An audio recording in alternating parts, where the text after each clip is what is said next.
Hi, I'm Mike with Homes Quality Products.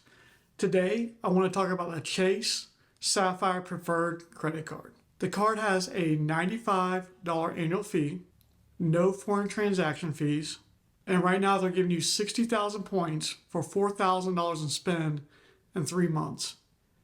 So 60,000 points is pretty valuable. I think they value it at like $750 because this card actually gives your points a 1.25% value when you use it to purchase stuff through the Chase portal.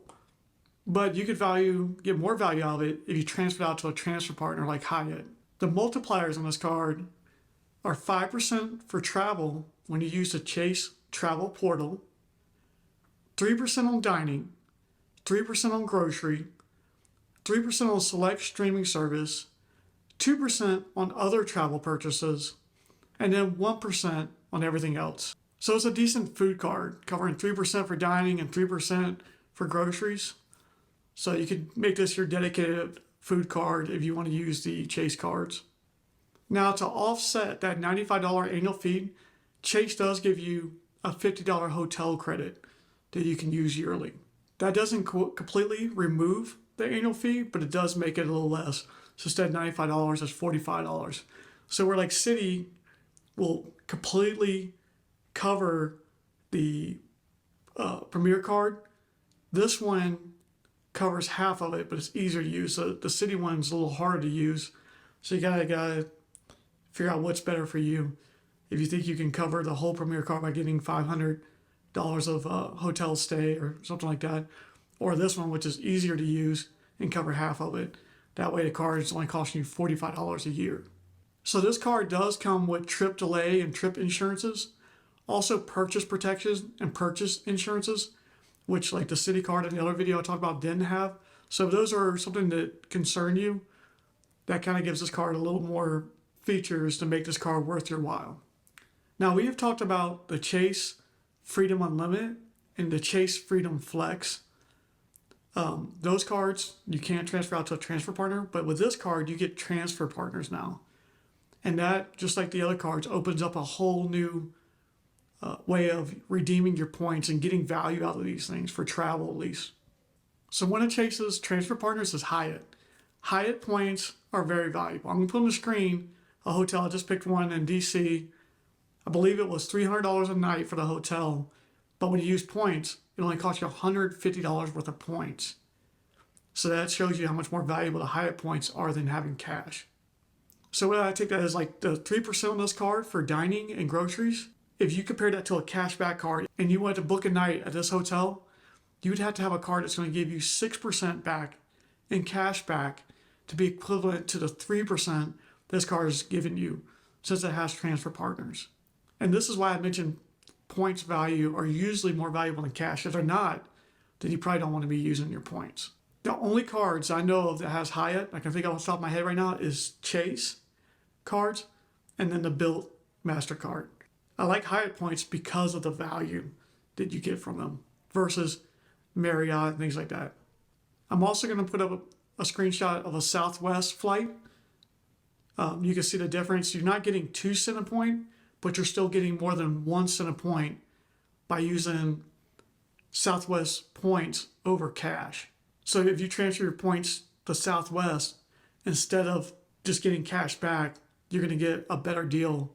I'm not sure what everybody's policy is on points and cancellation, but I know for at least American and British, if you cancel a flight with British, I believe it's 24 hours before the flight. In America, it's before you board the flight. You get your points back versus if you were to use cash for a flight and you didn't add trip insurance, a lot of times you're going to struggle to get your money back from that flight if you had to cancel for some reason. I'd like to mention too that this card has primary car rental insurance. And I mention that because for a $95 annual fee, that's a nice bonus to have on it. For example, the American Express Platinum and Gold, which is a $250 annual fee and a $695 annual fee, don't have primary car rental insurance. But I do want to mention that the Bilt MasterCard, which has no annual fee, does have primary car rental insurance. So you can kind of see like you need to weigh what's more important for you. If you're only going to travel here or there and you're not already in the Chase ecosystem, you may want to go with the Bilt card. But if you already have the other Chase cards, this may make a lot of sense for you. I also want to mention the Chase 524 rule.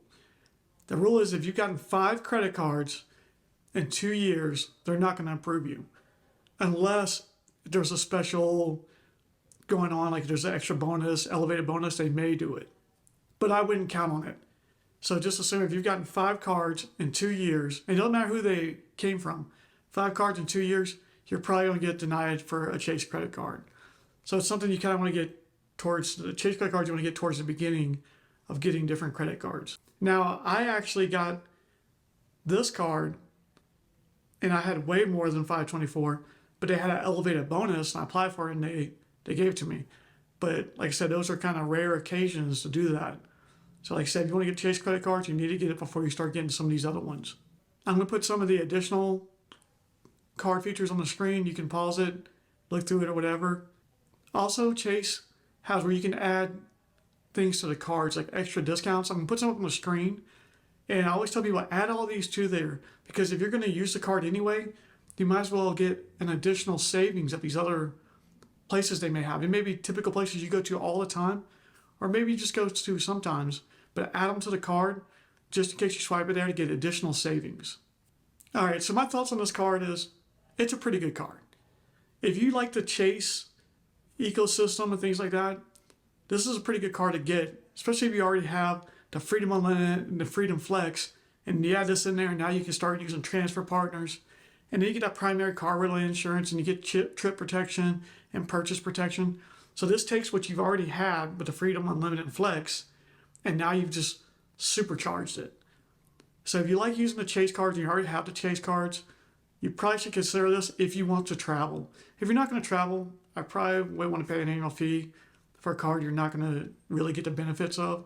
You might as well just use the other ones. But if you think you may travel, you're saving points for this great trip you're going to take or whatever, you may get a lot more value by going ahead and getting this card. And the fact that you get that hotel credit helps offset that $95 annual fee. So like I always say, if you don't have the cash, you don't have the credit. I'm trying to help you get free trips, put money back in your pocket, save money, and do things. So treat it like cash. If you're paying interest, you're losing money. I'm here to help you gain money. I want to help your money grow and you do these extra things. Anyway, hit the subscribe button, like button, and I will see you in the next one.